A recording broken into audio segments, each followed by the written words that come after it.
Yo, what's going on, man? This is the BeBall Jones podcast. I am simply a basketball trainer with a basketball podcast. My goal is to present the game to you from a different angle, educate you with a unique perspective, and also change your mindset along the way. Thank you for listening. Thank you for watching. Hope you enjoy.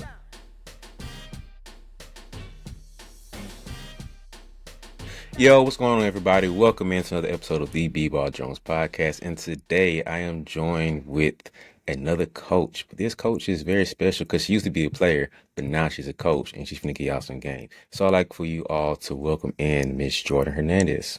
How you doing? Doing good. Thank you for having me on here. Super I appreciate you excited. coming on. It means a lot.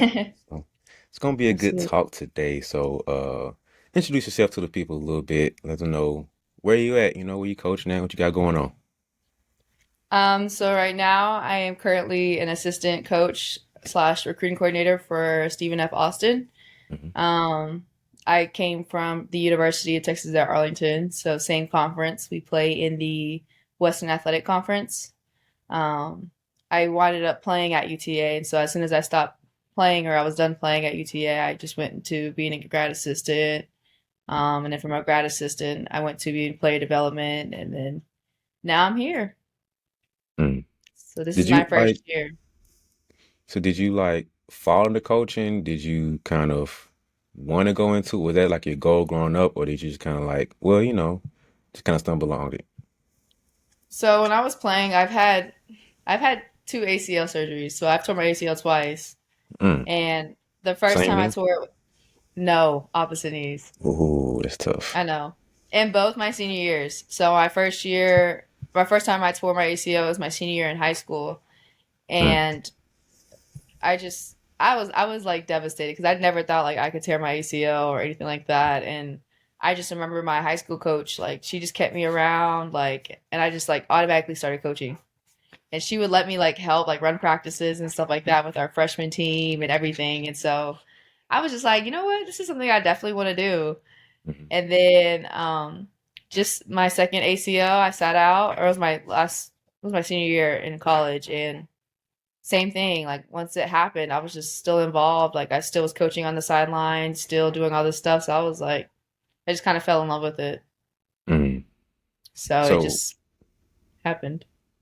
what was the first reaction when you had that first knee injury? Like, did you kind of were you shocked about it and you just kind of like were taken back, or did you adjust pretty quickly? Um, I think I was shocked about it. Honestly, I think it honestly, I think it hurt my family more because Mm. it was like my prime. Like I was doing good. It was my last year. Like it was literally right before we even got into games. Like it was, I mean, we started playing, but it wasn't like conference. I don't even, what do we call it? Region or conference, whatever the case may Yeah, yeah. be. Like district. We didn't even start district or anything yet. Like it was barely like our fourth or fifth game of the season. And Oof. yeah, and it was like the first 4 minutes of the game. It was crazy how it Oof. happened, but I know. But I think I was more just like shocked. I know my parents were upset. They just, feel for me, I guess. And then I didn't know what I was going to do next, honestly. Like I was about to quit. Like I was done. I was just going to go to school and just, and then I got a call from, I didn't even know anything about junior college, JUCO, anything like that. And I got a call from Jeff Allen, who was at Collin. And he was just like, hey, like, we thought you were going to sign somewhere. We heard about your ACL. He was like, we definitely want to offer you. And I'm like, what is this? And played 2 years there. And after that, the rest is history. Mm. Okay, so So, before the injury, you had like college dreams and aspirations, right? yeah. I was getting recruited. I just didn't commit anywhere yet. So So, what schools were looking at you at that point? UTEP, who else did we have? Sam Houston. Um, it was kind of random. Tulane, Old Dominion. Um, Dang, it's such a far time back. I think that was pretty much it. Mm. Yeah. So after the injury, you kind of felt like, oh, that was going to be like the end It of was it. yeah, I didn't yeah. It was kind of done Mm. for. But I mean, I get it. Like it's my senior year. I tore everything in my knee. Like I didn't just tear my Yeesh. ACL. I like blew my knee out. So I mean, it is what it is. So after you got that call, well, right before you got that call, you were pretty much done hooping, right? Like mentally. Yeah, mentally, yeah. So how did you like? What made you want to snap back into it and get back to playing in spite of your knee like being blown out? Um, I mean, I've always loved it. I just didn't know what would be next for me. Like I had no idea. Like if Mm, I'm not, getting recruited anymore and I'm not hearing from these schools, like I didn't know what was next. Like I don't know what else I could do. And then I was still rehabbing and stuff. Like it wasn't like I just stopped. Like I was rehabbing, and then I think it's funny because like I'm big on my faith, and my family is, and so I didn't do anything. It comes like in August, where when school's about to start for that next following year, and hmm so I'm like, okay, at this point I gotta enroll in college, and like I just gotta start my life, and that's when Jeff called me. I think it was probably like towards more like the late July, but going into August. hmm And so I was just like, this must be a sign like from God. Like I gotta keep going. I gotta keep playing. And yeah, I just never stopped after that. So was it hard to kind of get back on track and get back into the mindset of hooping and on top of the recovery? Uh I wouldn't say like the mindset of like coming back. I would say like I mean like playing like because you Hmm just mentally it's like you worry about your knee. I mean hmm you haven't played in 7 8 months. It's and you honestly like I felt like I changed as a player. Like I felt like when I was in high school and stuff, I was more like downhill. I wanted to get to the rim.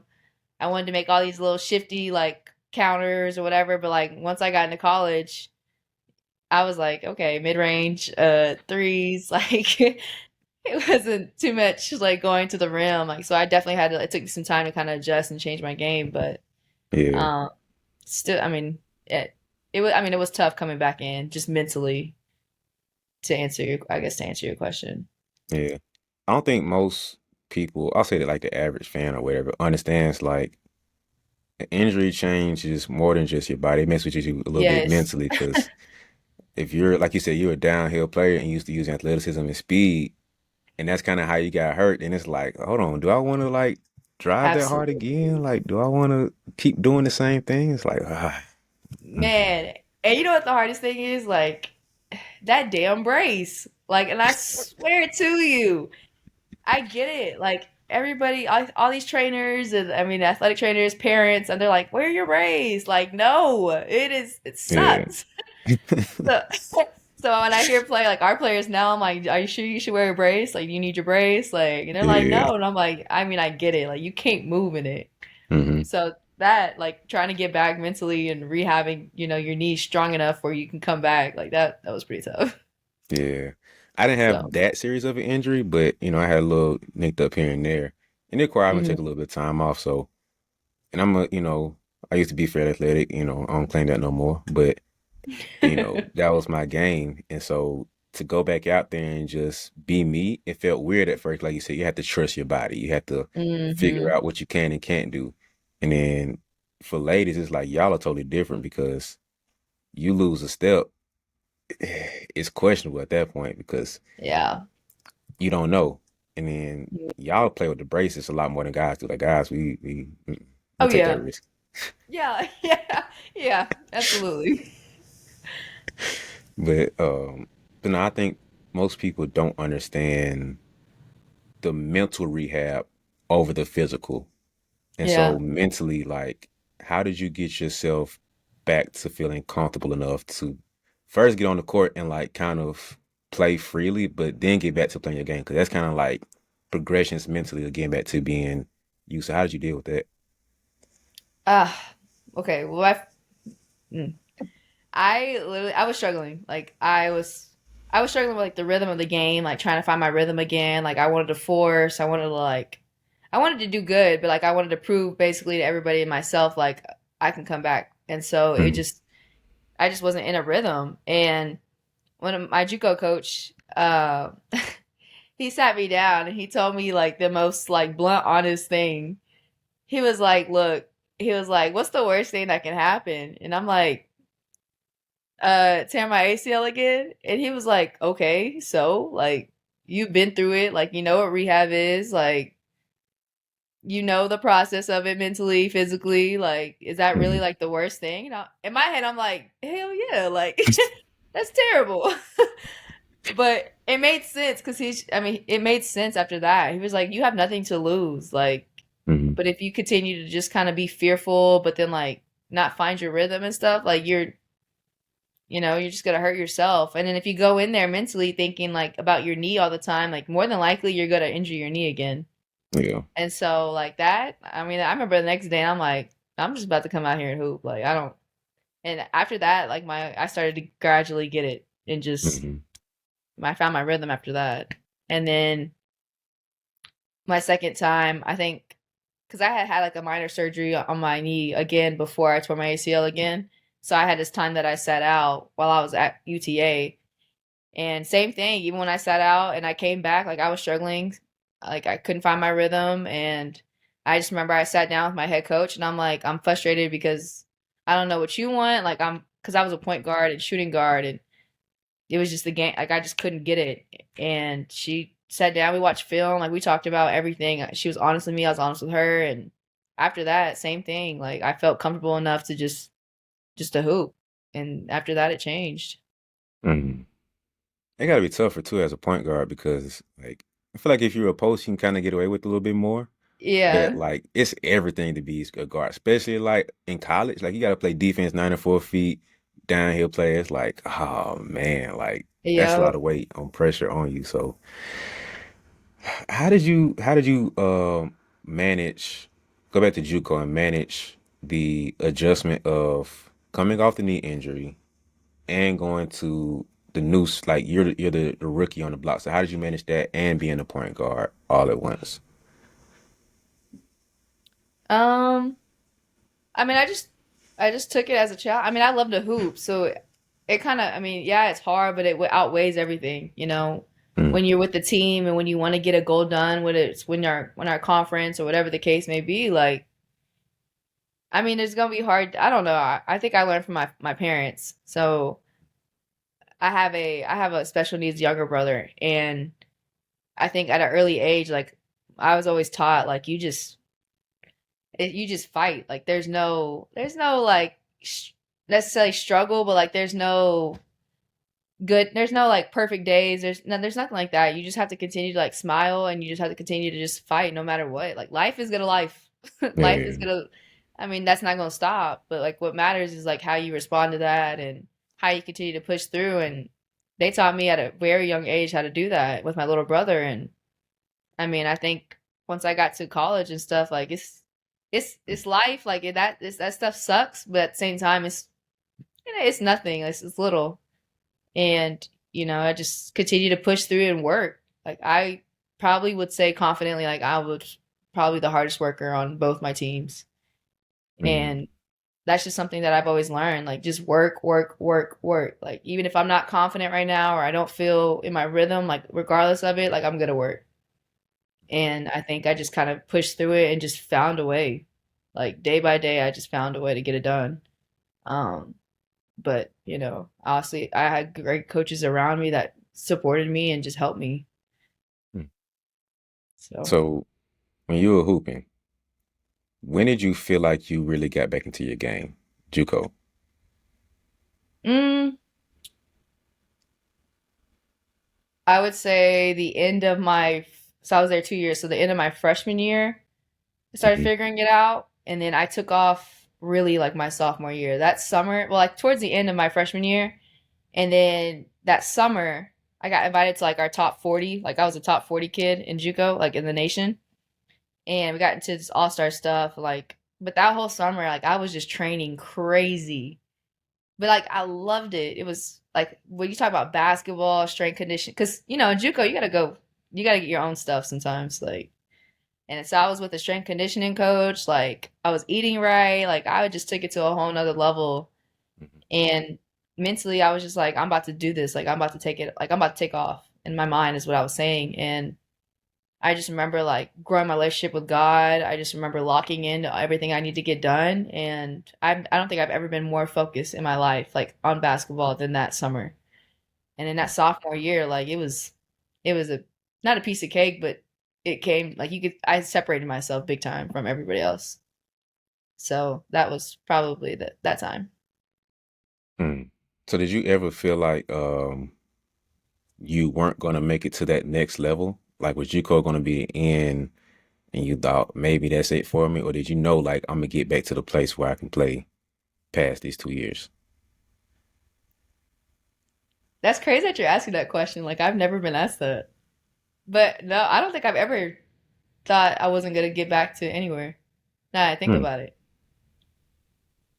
Because even like you could leave after your freshman year, Hmm. and after my freshman year, I had a lot of interest from Division 1 schools, but I didn't have an offer, and the only offer I had was like two D2s.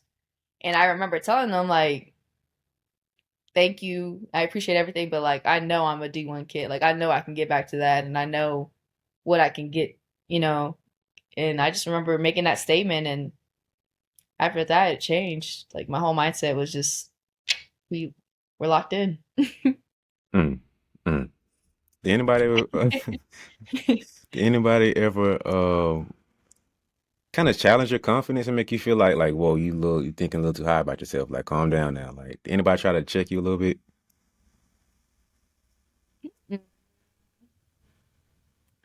No, I will say one of those coaches though, they kind of were like they weren't they were mad, but they were just it was kind of like, "Are you sure?" kind of thing. That was Yeah. probably the only thing though. I feel like everybody like in my circle, and I'm a very tight knit person. Hmm. Everybody in my circle was, I mean, they believed, they bought in, they did everything that they could to help me, and so I didn't really have any doubt surrounding me or anything. All right, so after you took off and now you got the schools looking back at you, how did it feel to like get back there? Did you feel validated or you kind of just like, this is what it is. This is what I expected. I'm Jordynn. This is what I do. Like, how did you feel like once they started coming back in for you? There was a slight moment. I really struggle with this. This is actually a problem that I have. I always want more. Like I don't know if that's a problem or a good thing. Like sometimes I don't ever stop and just like, dang, like I really did that. Like sometimes I just like I'm like, okay, what's next? I want more. I want more. And Hmm. so not then like there I was happy, but it wasn't like my moment, you know? Like it wasn't like, Yeah. I did it. I mean, I was happy. My family was happy. They were just everything was good, but it wasn't, I don't know. Like I wasn't satisfied, I guess. Like I wasn't fulfilled, but I was happy where I was.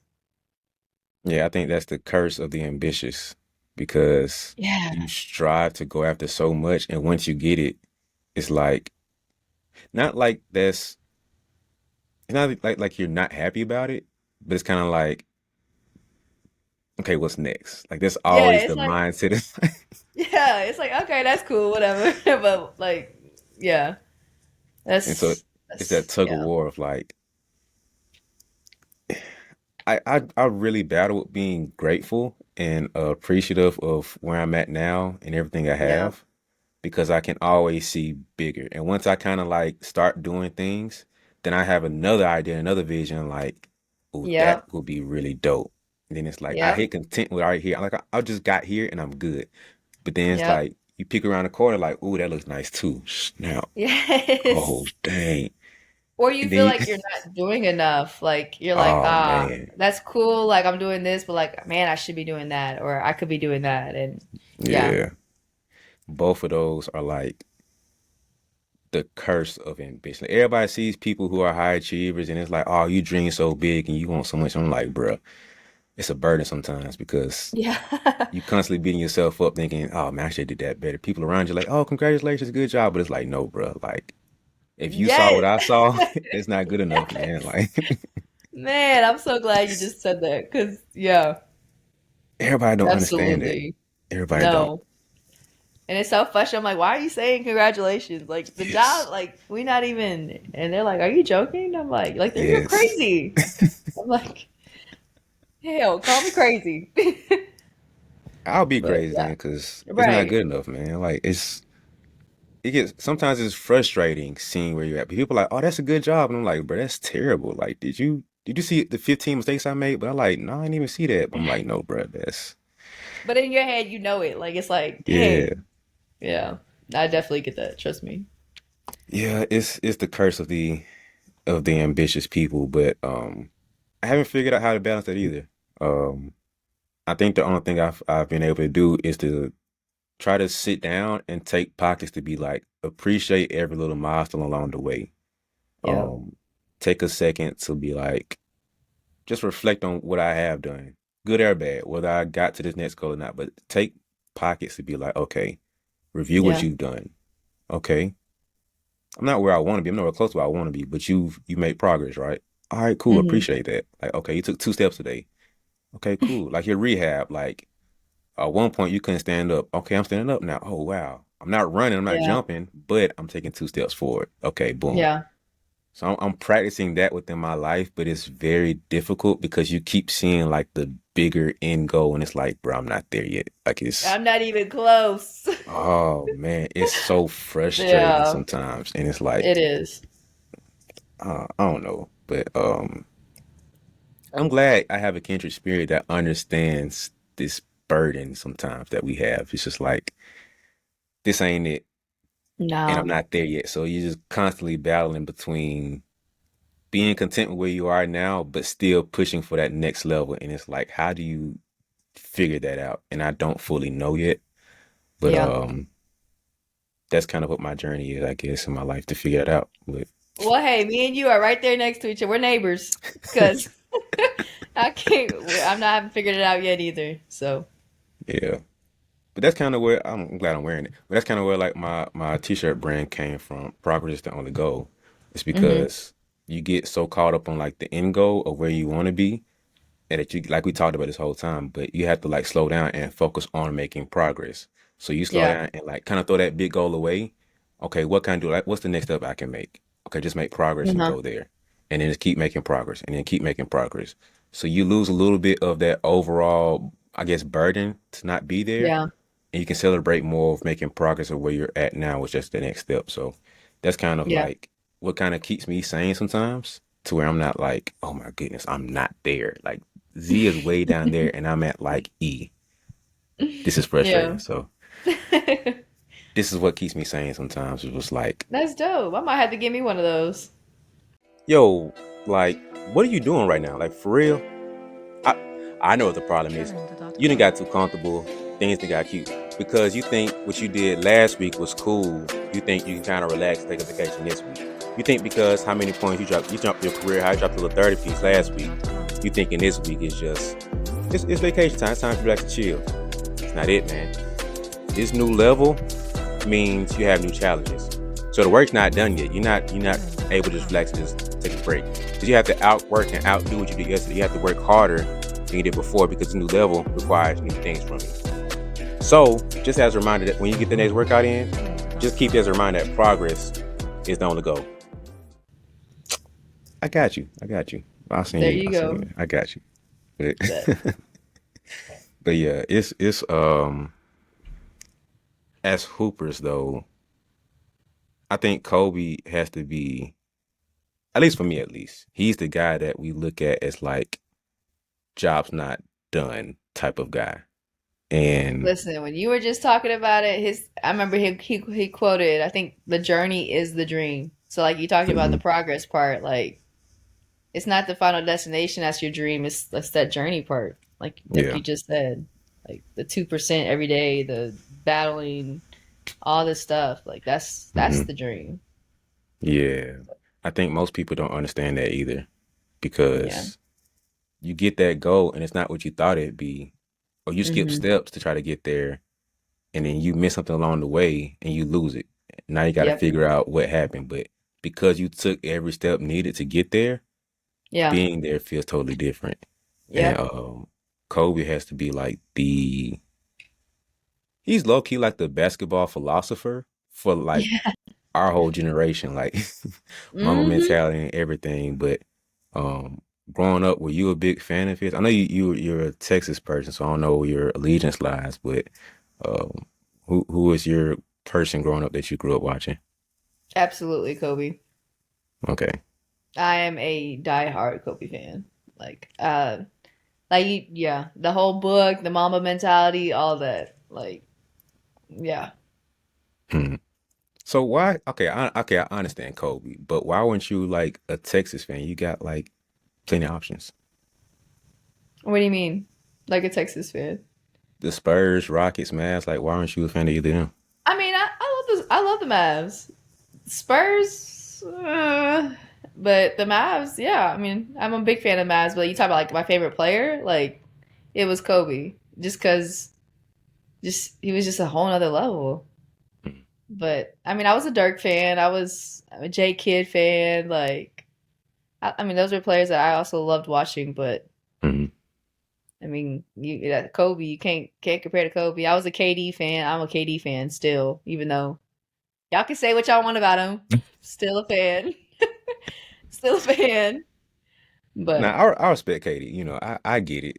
I don't completely agree, but I'm not like boo KD yeah. type of person. It's like, whatever. But If we talking about just basketball, like a KD fan. But yeah, like you just said, I don't agree with some of the things, but like he's still a 7 footer who can, yes, like, you know what I mean? Like this is a guard. yeah, Like, gotta respect the game. yeah. It's like line up all the guys who can stop him. It's a very short list. Like Short list. very short. It don't matter what height. Short list. Exactly. So yeah, it's when it comes like you said, being a straight player and straight hooper, it's like, come on, man, what can you say about the guy? Like his game ain't perfect, but he's pretty close to like being untouchable. So Yep. I don't know, but yeah. So Kobe was your person. Did you have a WNBA player growing up that you watched? Growing up, like Sue Bird, but like if you ask me Mhm. now, like, I am a huge like Kelsey Plum fan, Okay, Chelsea okay. Gray.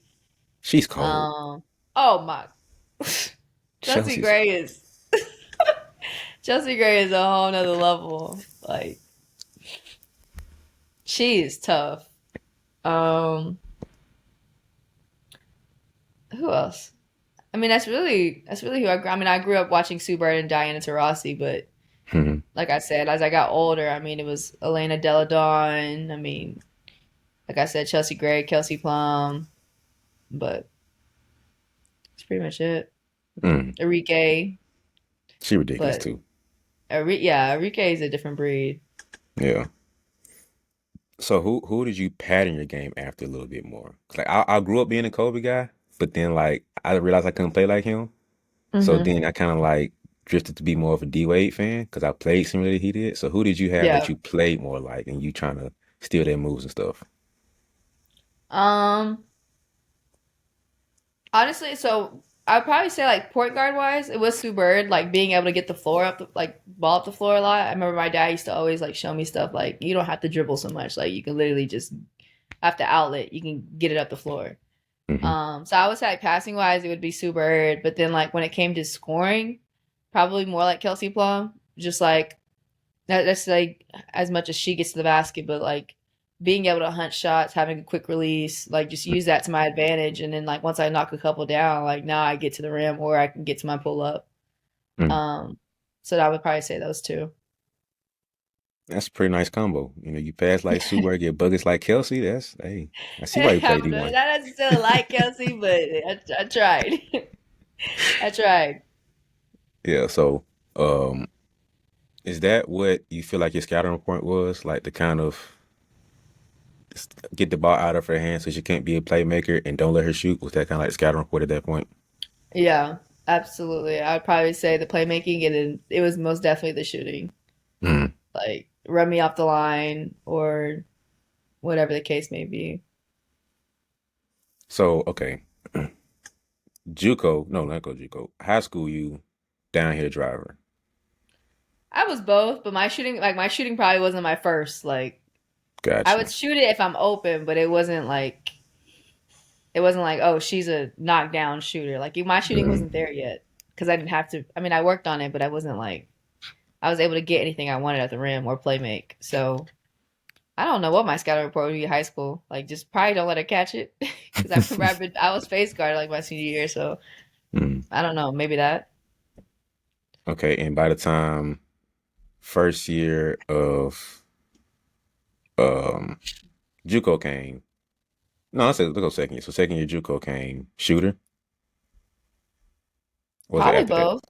I think a little Okay, both, just because it's JUCO. Like I was able to still get to the rim whenever I kind of wanted. Um, but more shooting, yeah, threes, pull ups. I developed a little hezzy game then, so okay, okay. yeah, I'd probably say, yeah, I don't know what you would say. Don't let me make it hard for me to catch, I guess. So when Maybe you got tough. the UTA, it was more of shooter, or is it still score combo? More shooter, yeah, more shooter. Shooter, mid range. Still put it on the floor, but if I put it on the floor, more likely I was getting to a mid range or passing or playmaking out of it. Okay, that's an interesting transition because you went from driver to score to shooter. What happened besides the injury? Like, what happened in your development to like develop to become that? Um, I think too when you get to that level of a high like high mid major Division 1, like I mean you're going against athletes too, and I'm 5'8", 5'9", but I'm not the quickest, and especially after my knee injury, like I wasn't the quickest. And then I'm also going against post players who are 6'3", 6'4", like they sitting there waiting to just send it. Yeah. and so and I think too, just like my IQ grew, like why I don't have to work so hard. Like Mm.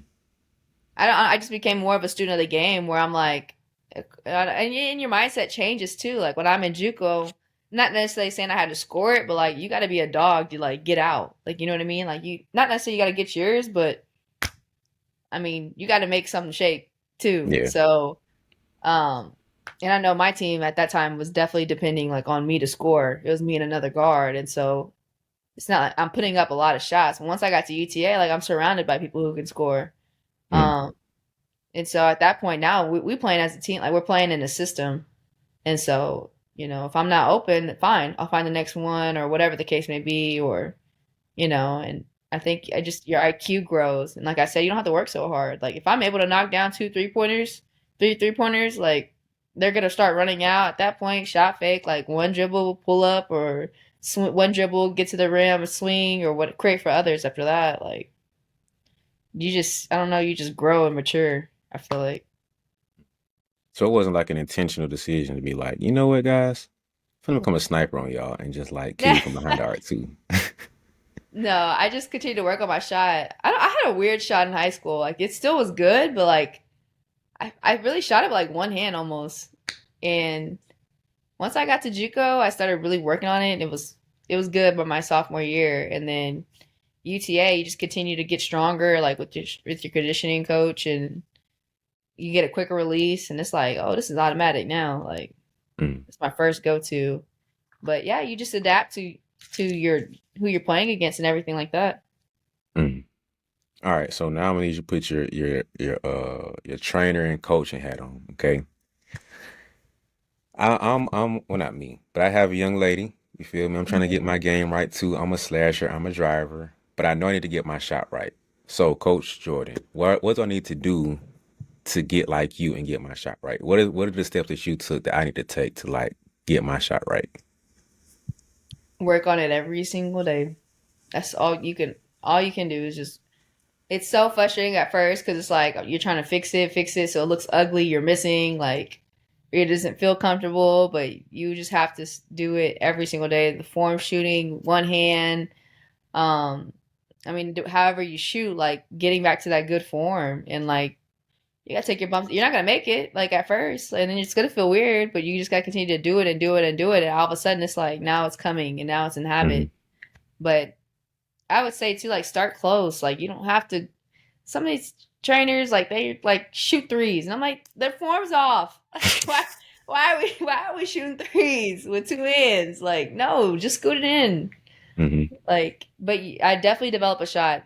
Being able to shoot is so important. Hmm. So, especially at this level, like it is so important to be able to shoot.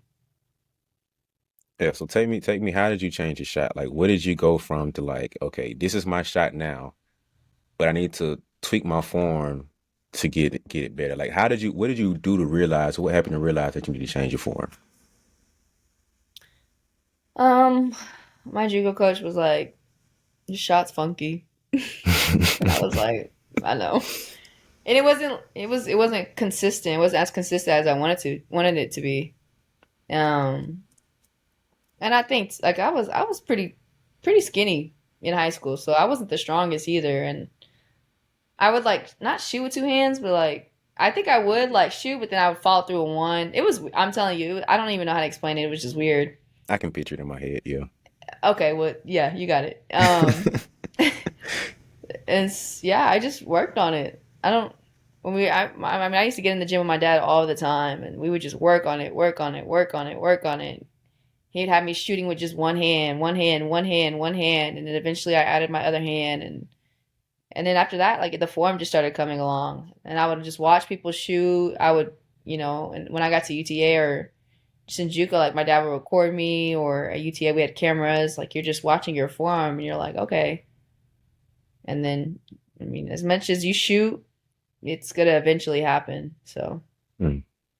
How many reps would you say you putting up in JUCO? mm, ah, like a day, Yeah. probably like 300 to 500 shots. That's Makes just or extra attempts? attempts. Mm. On But not many average, I'd makes. probably say that. Mm-mm. Okay. I just remember always shooting. Like my JUCO coach used to tell me that he's like, you used to just get a key and just stay here. He used to tell me I could just go sleep in the corner. But I would probably say like up to maybe a little bit more, maybe like a 5 to 8. But I would just shoot, shoot, shoot, shoot. He would come in and shoot with me. So, and I'd also like as I got stronger too. It's easier. When you get stronger, it makes it a lot easier to put the ball up. But Mm. So when did it finally click for you? Like, how long into that journey from beginning to change your form to seeing the results of it? How long was that gap? um, I'd probably say like a summer. Mm. It was so probably what is that 3 4 months? Yeah, yeah. So it wasn't too bad. I mean, until I finally consistently got it down where like I could knock it down in game situations. Like I think that's yeah, you can shoot when nobody's shooting or guarding you, but like when I can consistently like get my shot off and consistently, it's right there, like and it's the same form every time. That probably took me about 3 to 4 months. So 300 to 500 shots a day, 3 or 4 months. It's a lot of reps you put up. I can't do the math right quick, but it's a lot of shots. Yeah, it's a lot of shots. I think that's important to know because a lot of players get so frustrated with, well, I don't want to change my shot because it's working. But they don't understand sometimes it's like, that's cool for middle school. It's all right for high school. It might be decent at JUCO, but if you're trying to play a higher level, that's it's not gonna cut it. And I think some of them don't want to hear it. And I think part of that too is the journey that it's gonna take. Like I have to go backwards to go back forward. Like, no, I'm not gonna do all that. So, um, what happened for you to accept that process of knowing that you have to kind of take a step backwards to go back forward now? I mean, my dad and my JUCO coach, they always just told me like it's not gonna be pretty. Like it's gonna be frustrating. So they always already warned me about it, but I mean, it's just the bigger picture. I think regardless, my JUCO coach told me like regardless if you don't get it now, like it's either one going to affect your recruiting or two, once you get to your school, like they're going to do the same thing. So just get it done now. And Mhm. and I'm not saying I mean 3 to 4 months seems like a long time, but that's just like when I'm like a consistent, like it's in me now. Like it's Yeah. it starts changing. You start seeing changes within a month or two. Like if you consistently are doing it. But I mean, it's you need it. Like it's either you do it now or you can do it later, or it's gonna affect you. That I mean, that could be honestly the difference between your Division 1 recruiting and Division 2, like Mm, whatever level. And I'm not knocking Division 2 or Division 3. I'm just saying, like if that could be literally that small factor could be the difference. mm. Yeah, I think like you said, not to knock it, but I don't think people understand that what you just said. It's like it's sometimes not the big things, not that D1 is 10 times better than D2. It's just this one skill that this player has that they don't have. It's one intangible thing or it's one grade that makes the difference. It's always like a slim line between one and two. Um, Yep. but what is something that's like you said, you're a coach at this level. What's something else that you've seen that separated player from D1 to D2 that kind of goes over the average high school player's head? Oh man, there's so much. Like when you talked about shooting, the ability to shoot. Like I'll literally sit there and evaluate players, and I'm like, this unless you're a hell of a driver and you are getting to the rim whenever you want, like and at the end of that, it's like your intangibles. Like, can you pass? Like I can't. Yeah, the basketball I saw in the summer, there's few good passers. Like that alone can get you recruited. Passing, being a leader, like there's so many little intangibles. Are you a good rebounder? Like, are you the best rebounder? Sometimes I always tell people like parents are asking, "What can I get my kid to get recruited? Like, what is your kid good at?" Like, okay, well they have to be the best at that. Like, Mm, think about how many we're all looking for kids. Like, think about how many schools looking for kids. Hell, sometimes I might just be looking for a leader. Like, I don't even need anybody that can put the ball in the rim. I just need someone that's gonna be a point guard and lead a team. Don't know you have to score a bucket. Like somebody who can just execute whatever they need to and not turn the ball over. Or I might need a four player who can be the best rebounder. I don't need you to do anything besides finish around the rim and go rebound. You do that, come on. Like we got a spot. That's what we need. And and I think that's what people need to understand is like all these teams have different needs. I might just need a knockdown shooter. You don't have to do anything else but catch and shoot. And that could be the difference maker, but I mean it's so much in that, and then like you said, that aspect, it's just the pace of it. Like, are you consistent? If you're consistent, mm, I mean, you continue to perform at a high level, then a lot of Division 1 schools will look at you. But it's different too when you do a really good job and you perform well, and then we come see you again, and it's like a completely different player. And I'm not mm, expecting you if you drop 20 to drop 20 again, but it's like, okay, can I consistently at least be a 8-point kid and not turn the ball over, still stand out, do the little things like, and I think that's the difference maker is the consistency and just the growth of it. mm. So what do you feel like it was for you that separate? I know you said you put in the work to grow and take the leaps and bounds, but if if I was comparing you to another young lady, around the same time, what do you think it was for you that separated you to get you back to the D1 status? My leadership, absolutely. Mm, I remember literally my coach at UTA, and then they told me like, we needed a leader because they were losing their captain, their senior captain, and I was a player that would never ever stop talking. And I was a coach's kid. Like my dad coached, he coached me in AAU. Like he just always around basketball growing up. And like I said, I wanted to be a coach, so I was always a student of the game. Like I just understood it at another level, and I took that IQ like as soon as I got into college. I mean, I was just automatic leader. Like it didn't matter if I was a freshman or not. Like I'm gonna talk. I'm gonna do all the little stuff. Um, so I knew that separated me from the get go, though. mm, Like you need somebody that's gonna run the team and do all that, hold people accountable. Like that was me off the bat. mm. I have a challenge for leadership because first off, I think there's two sides of leadership or two types of leadership. And you're the more popular one or most known one, the verbal leader. And it's like Hmm. you're gonna talk to people, you're cool with ruffling feathers, you're cool with saying what needs to be said. Nothing wrong with that. That's a part of leadership. I'm more of the introverted, action taking leadership. I probably ain't gonna say too much, but I'm gonna do what needs to be done. And Hmm.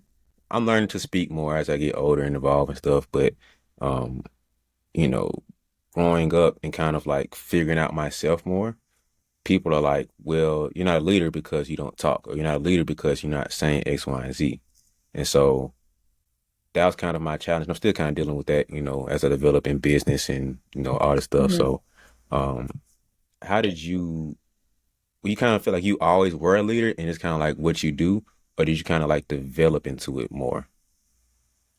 Both. I think I've always been just like a vocal leader. I think just like my dad just raised me that way. Like, Hmm.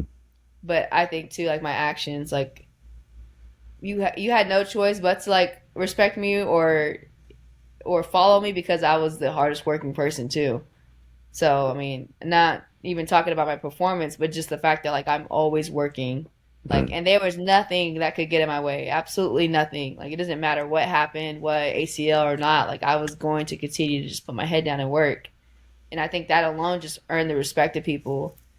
And I think because you have to earn. Regardless, at the end of the day, whether you are vocal or not, you got to earn respect from your teammates, and you got to earn respect in general.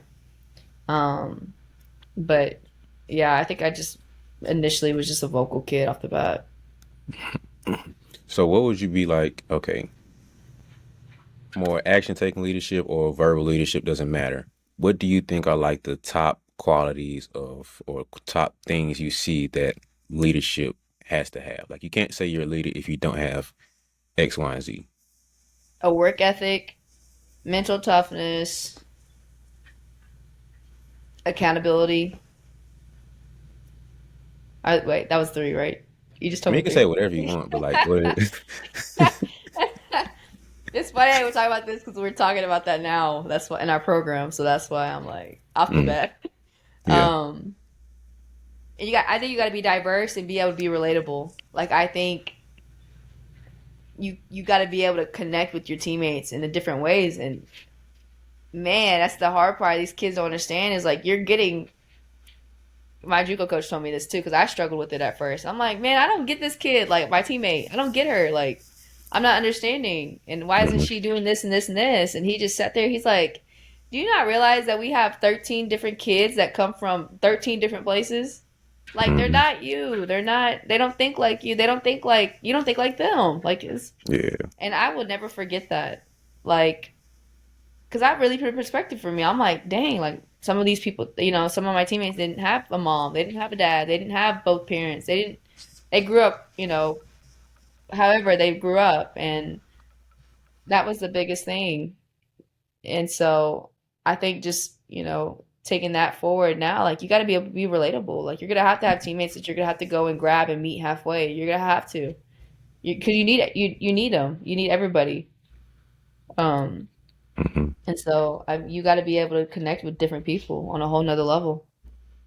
Yeah. I was gonna say that, like the EQ, the emotional intelligence that you have, I think might be the most underrated piece of leadership that people don't talk about Yeah, because it's one thing to get people to follow you through fear, which is cool. It's more short term. You'll burn people out. But it's another thing to get people to want to like that run through a wall feeling. I don't know absolutely. how people do that. Like that's what I'm thinking through. Like what do you do as a leader or as a coach to get people to just want to run through a wall for you? Like, have you figured that out yet? Like how do you just all right, Yes. I, put me on I game figured then. that I figured that out as a leader. That's what I'm saying. You got to be able to we got to have a relationship in order for that to happen. And Mm, I honestly learned that from my old coach. And because I could see the difference between being coached by a great coach and like not having a relationship with them and not being able to connect with everybody compared to a coach that connects with everybody and they care about you. Like I'm gonna run for a wall for that person. And so it's the same thing as a teammate or as a coach now. Like I want to make sure I'm able to connect with all of our athletes, regardless of the fact, right? That they know mhm, that I care about them first. Like we have a relationship outside of basketball. Like I know certain things, they know certain things. Like I show them a vulnerable side of me. They feel the same way.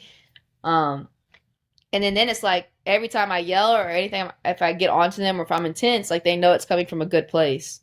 mm. And at that point, it's like, Coach Joe's going to fight for me or, whatever the case may be. So I'm going to do the same. Hmm. And sometimes it's there's always bumps and roads. There's always you're knocking heads with each other, but that honestly has been the best way. Um, and I just it's the same thing. If I know I'm carried as my boss, like he makes me feel so important, like, just as a person. Like I feel like he's got my back no matter what, and that alone, like I don't mind staying. Hell, I'll stay the whole day if you need me to. Like I'll do whatever you need me to. It's the same thing. I'll run through a wall for him, but it's because I know he cares about me as a person. Like at the end of the day, it's bigger than basketball. So Mm. that's what I got. Mm. I think you're on a track to be a quality coach. You feel me? Thank Because you. you already have the player experience, which I ain't gonna say that here. I'll say that for another podcast. But you already have the player experience. Um, you already have a lot of the leadership qualities, and you're getting, like you said before we recorded, but you're getting a taste of like the full coaching and what goes into that, what goes behind the scenes of that. So I feel like as long as you keep moving this direction and you keep willing to be a student of the game and of the craft of coaching and developing in life, I don't see how you don't get there, especially if the opportunity opens up. So Yeah. I feel like you'll get there. Thank you. Appreciate that. Yeah, it's no problem. But what is like the ultimate thing for you? Like, do you want to say, I'm taking over for the coach I got now? Do you want to go Power Five, W? Like, what is like the ultimate coaching end goal for you? You get pretty frustrated, don't you? You get so angry sometimes with the fact that this big goal that you're going after, you're so far away from it sometimes. Like you're in the seventh, eighth, ninth, or 10th grade, and you're just like, man, I can't wait to play college basketball. I can't wait to be able to play overseas. I can't wait to make it to the NBA or WNBA. And it gets frustrated sometimes to not be there yet. I got you, completely understand. That means we have to practice more patience. We have to find peace in the middle where we are right now. Zoom in very detailed and figure out how can we get 1% better. How can we make progress right now where we at? All right. So take this marathon journey that we're on and zoom down to make it a daily sprint to go wherever you're going after. But while you're sprinting every day, copy you a t-shirt, get you one of these shirts as a reminder that progress is the only goal. I do want to be a head coach. My dream job like is to be the head coach at Texas. Okay. Um but honestly, I just whatever happens, I just want to make sure I get better like every year. And I've been able to do that. I've been able to like elevate, whether that's, I mean, I don't even know, not necessarily title or where I'm at, but I just want to be like sure I'm getting better like every year. Right now, though, I think my goal is to be like one of the best recruiters like in the nation, or just like be one of the best, being able to get kids, any kid that I, not necessarily any kid that we want, but just being able to make it hard for them to say no, basically, for right now. Hmm. Hmm. So, Okay. What goes into your recruiting process? So like when you are scouting and recruiting, what what is it like? It's a clear line between like, okay, she's a Power Five player, she's a D1 player, but she's a D2. Like, what do you see that's like, okay, these are the separators between these girls? um, watching them in AAU, like playing against tough competition, like sometimes you'll see some of the best, and sometimes it's hard when you have a really good player, but they don't play against really great competition. Hmm. So that's kind of the hard part on that. It's just being able to perform and compete, but against like high, like we said, high level people. Um, and you could kind of tell Power Five kid. I mean, if you 6 foot and above, and you're a guard. If you're between 5'11" to 6'3", and you're able to do all these things, like you're Power Five. But I mean, it's a fine line. But I mean, it's just performance piece. It's the consistency piece that you're able to kind of tell. It's that like so that I don't want to say dog, but it's like that you got that extra it factor. Yeah. Like you got that to you. So Yeah. Going back to like seeing talent against talent, how do you scout a player or like get your understanding of a player when they're not playing like the top tier people? Because that was like the big thing against Zion. Like, bro, you're playing against like dudes who go home and like they play 2K. Like they're not worried about playing college ball, bro. Like, come on, man. Yeah. So how do you scout a player like that? And it's like you're not really playing anybody. So how can we make sure that we're not wasting our time recruiting you and that you are fit up here? Hmm. I mean, there's got to be a couple of games where you got to figure out some type of way where they've been in competition. Like, there's got to be, whether it's high school, AAU. Like, if you play on a if at AAU, we don't really see you play against tough competition, then we kind of wait until like maybe high school. What can we see in high school? Or, um, I mean, it also just depends on how like if you're super skilled and we don't really see you play against tough competition, it's kind of like what's your personality like? Are you Mhm. is your personality more, soft or whatever? Because then it's like, okay, you're skilled, but when you get against these girls who can, defend, like, what are you gonna do? Like, you're gonna have that personality or that drive to, to kind of pick it up, but that's kind of tough. I mean, Yeah. competition is important for sure. Mm. Yeah, I think scouting has to be, in my opinion, I think it's the most difficult job in basketball. Like any type of scouting and recruiting, Hmm. because what you're saying is you kind of like don't care about where you're at right now. What I'm gambling on is you being able to develop at this next level.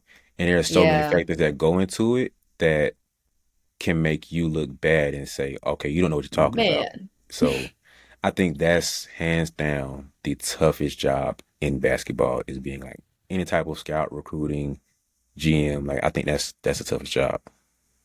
It is. Yeah, it's pretty tough. That's why you just gotta. That relationship piece is just so important because it's just like I want to know everything about that kid almost. Like I want to know, family situation. I want to know like how do they handle adversity, like all this stuff. Mhm. And I mean, all of that. We just take that all into consideration and just, it matters. Like, is this kid going to be able to develop? Like, how's the work ethic? But yeah, it's pretty tough. Yeah, so you got a lot of my respect because I Thank don't you. think I could do it. It's fun though. It's fun. But it is tough.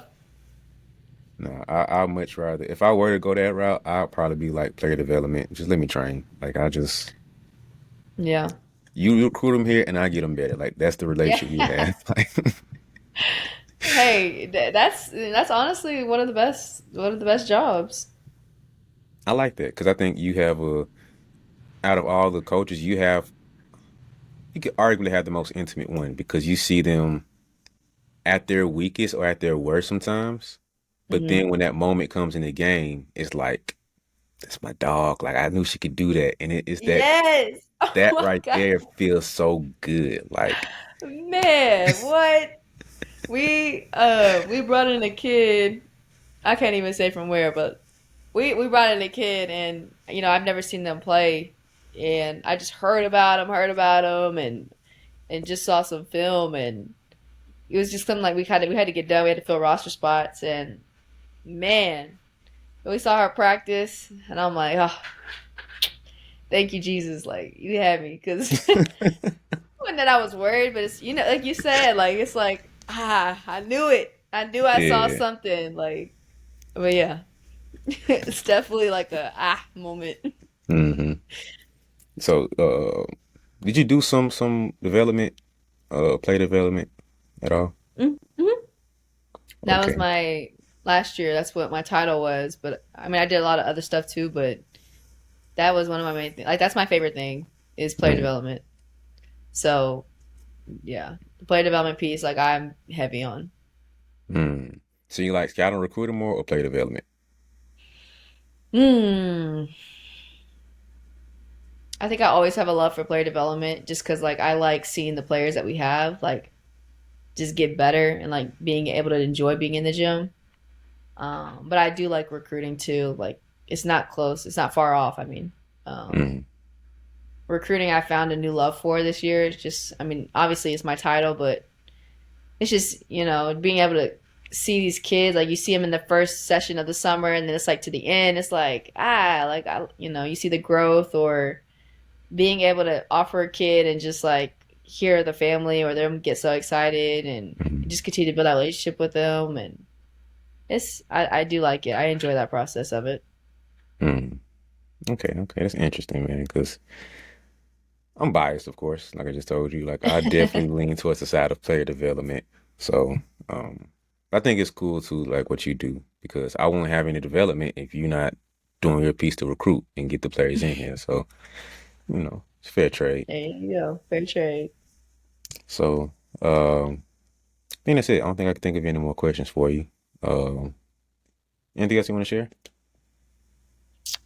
That's pretty much it. That was good. That was good Oh, stuff. I do have one. Okay. So I have like the number one ranked podcast, like out of all podcasts ever created. Like that's how great this podcast is. Don't go check it. Okay. Just trust. Just take my word for it. Don't go check. I got you.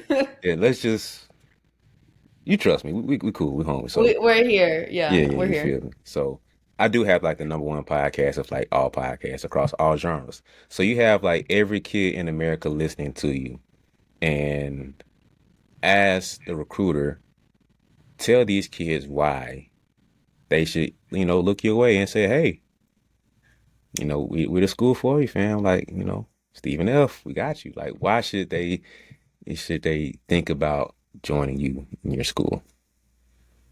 Because I mean, this not so the town is called Nacogdoches, but it's a special place and it's so intimate. Like it's a smaller city, smaller town, and women's basketball is literally the key of this. It holds the key to the city. Mm, Everybody that lives here is a major part of Stephen F. Like you see Stephen F. Austin everywhere. Like this whole college makes up this city, and the support, the community. I mean, everywhere is just they pour into the women's basketball program, and that alone is just unbelievable. But from a basketball standpoint, from a program standpoint, our culture is just it's amazing. And you could look like we've been in the top what like one of the top mid major schools, top 20. I think we're like 15. mm-hmm, Um, and I think just in general, like we win, but we win because of our culture. We get players to buy in. We get the different kids that are gonna do the right thing, be the disciplined kid. Um, who are gonna we get our girls to buy in where they're gonna fight for them. Like they really believe in that whole family culture, the system, like the sister, all of that. And I think that's what set us apart from everybody else. Like, and our boss is like that. mm-hmm, Like our head coach is like that. I mean, Lynn Bishop is just one of the most genuine guys I've honestly have ever met. And I'm not even saying that because obviously like that's my boss, but he's one of a kind. And I have never met, and I put this on everything. I have never met anybody who has a negative thing to say about him.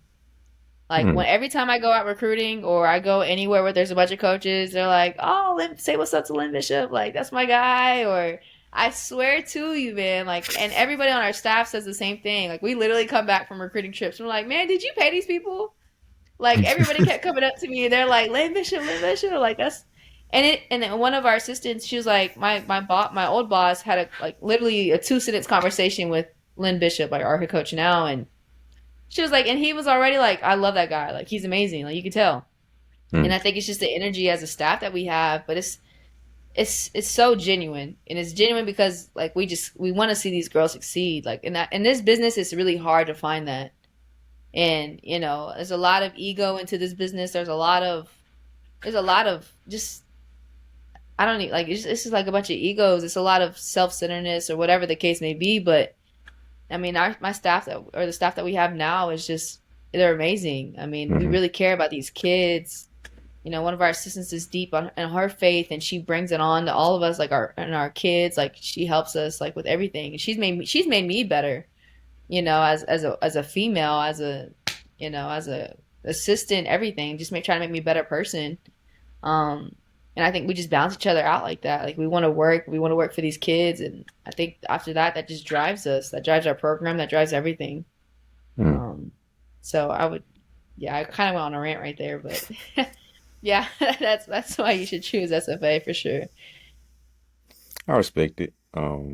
I think you just showed that where your leadership kind of came from a little bit. because that's the kind of coach that you have that you're following.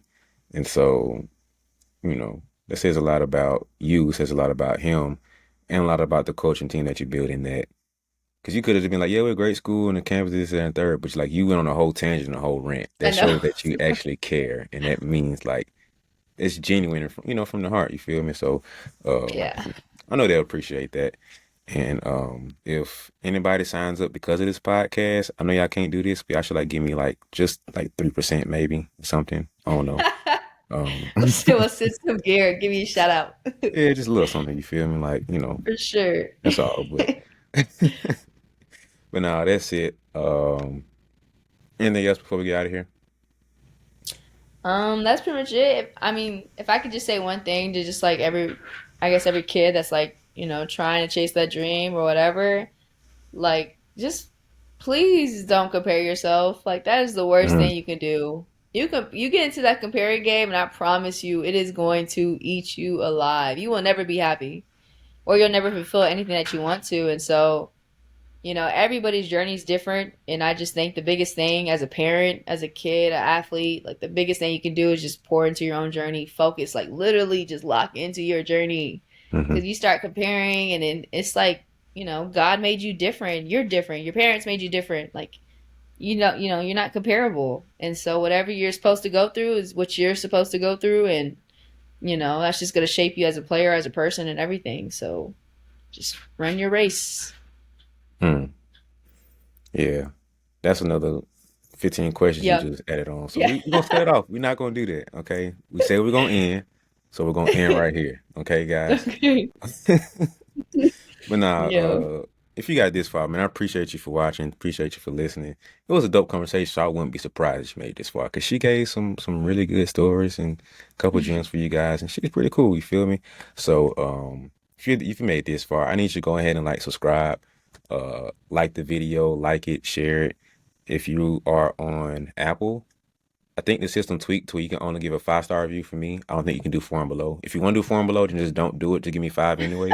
And I appreciate it. You feel me? Help me help you because that helps me out. And I can help you out by keep bringing great people like this on to give you guys more game. You feel me? That's how the relationship works here. You have to pay anything for it. Like it's absolutely free. Like, why not? So just go ahead and help me out so I can help you out. And then go ahead and hop over to YouTube, same thing. Like it, subscribe to the channel, share it with somebody because it's a lot of game. You just figure out how to get recruited, how to be a great leader, how to overcome your injuries, and how to get your shot. Like, bro, that's so much game in only like an hour. That's ridiculous, fam. Like, I don't know how she did it, but she did it. So maybe y'all should like just go to a game and shout her out. You feel me? Like, yeah, thank you, because that was a lot. So if y'all in Texas, I don't care what part, travel down to Stephen F. and like show us some love. Um, what else? Oh, y'all can follow me on social media. BeBall Jones. It's everywhere. Instagram, Twitter/X, whatever y'all want to call it. You know, his mama called on Twitter, so I'm gonna call it Twitter. Elon took over, called it X, so whatever. Doesn't It's matter to me. Twitter. Definitely Twitter. We old school, so we gonna call it Twitter. You feel me? Yeah. So Instagram, Twitter, TikTok, YouTube, other stuff. I don't know. Just type in B-Ball Jones, B-Ball Jones. I'm gonna pop up. You feel me? I did it on purpose. Follow her on social media. Once again, shout her out, show her some love. What you got? Let the people know. I'm gonna put the link in below. But what do you have? I got Instagram, Twitter. Uh, I think my Instagram is Jojo underscore Hernandez 98. I think my Twitter is Coach Joe underscore. So yeah, follow me, and you can kind of get an inside scoop of Stephen F. Austin and kind of what the women's basketball program is about. And I'm always tweeting recruiting content. So just follow me, and you can kind of get that connection going. Yeah. So I'm gonna put the link in below. So you guys can show us some love and let it like, hey, I came here from the B-Ball Jones podcast, and you were pretty dope. So just do that for me, guys. But that's it. I think I did all the housekeeping things. Oh yeah, and you guys need to watch my little hoop gym episodes on Fridays. So I give like little quick mental how tos. Like it's no more than 5 minutes. You got 5 minutes for me, fam. Like come on, it's just 5 minutes like mental how tos. Like how to get your confidence right. How do you overcome obstacles and other dope things that I talk about. And just change perspective on stuff. Give you a little inspiration, motivation too. Sprinkle that in there because y'all like that. And so check it out every Friday. You feel me? That's it. I think I did everything I need to do. And if not, then I don't know what to say because I messed up. But oh well, you feel me? So it's a good job. But thank you all for watching. Thank you all for listening. Thank you again, Coach Jordynn Hernandez, for coming on, give me some of your time. Really means a lot. And without further ado, yeah, guys, see you next week.